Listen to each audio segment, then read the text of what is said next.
we think science is fact, but science is based on what's in vogue, right? And it's based on trends and all of that stuff, going back to Galileo or any of these things. Right? Every time a scientist has come up with a new idea, that scientist was always claimed as being weird or crazy or, way off track.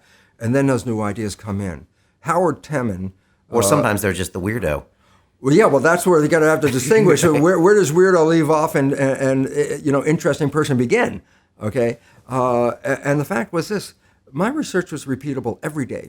And you can predict it. The point about that is in science, prediction means you understand something. If you can predict it before you do it, then you have some insight. My predictions were always accurate. It just didn't fit the conventional storyline. And there was a choice, recant, you're a heretic, recant and just say, okay, I was wrong.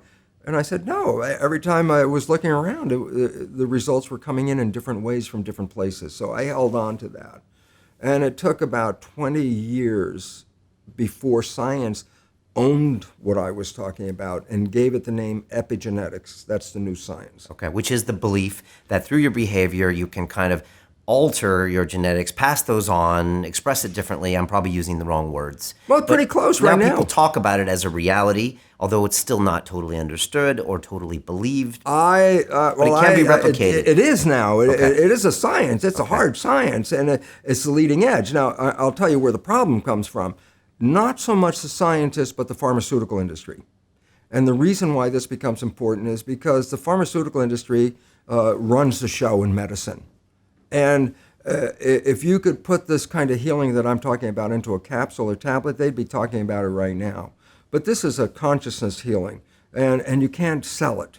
And so what's the result? They're not interested in it. And they, through their money, which is massive, actually determine the curriculum in a medical school.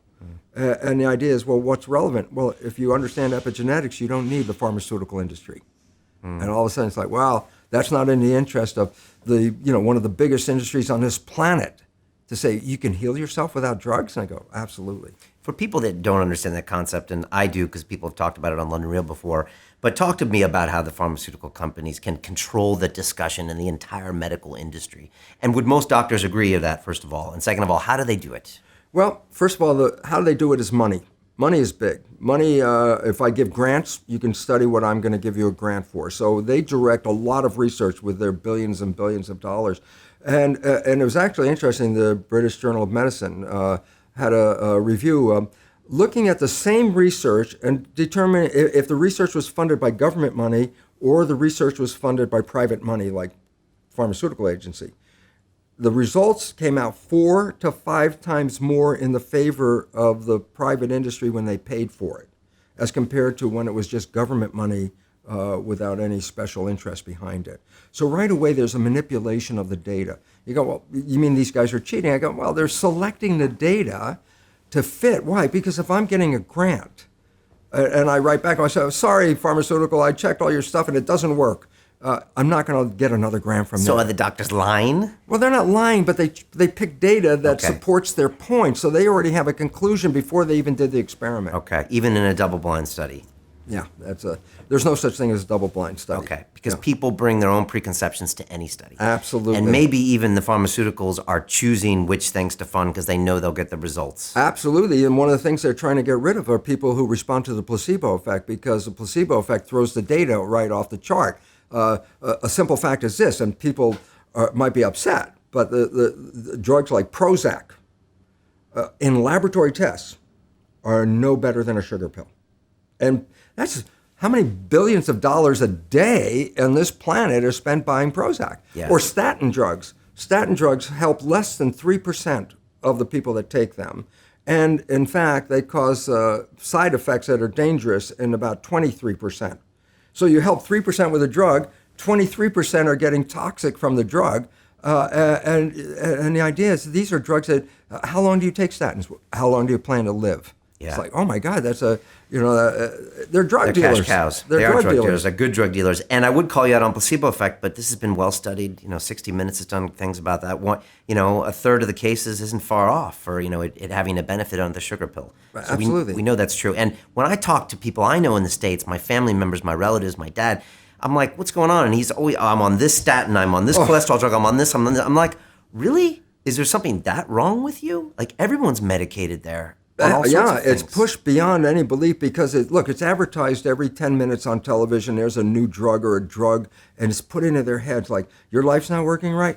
This drug, look at the happy people. See, they've taken the drug and how happy they are. And people buy that story, and drugs kill over 300,000 people a year. Pharmaceutical drugs kill about 300,000 people a year.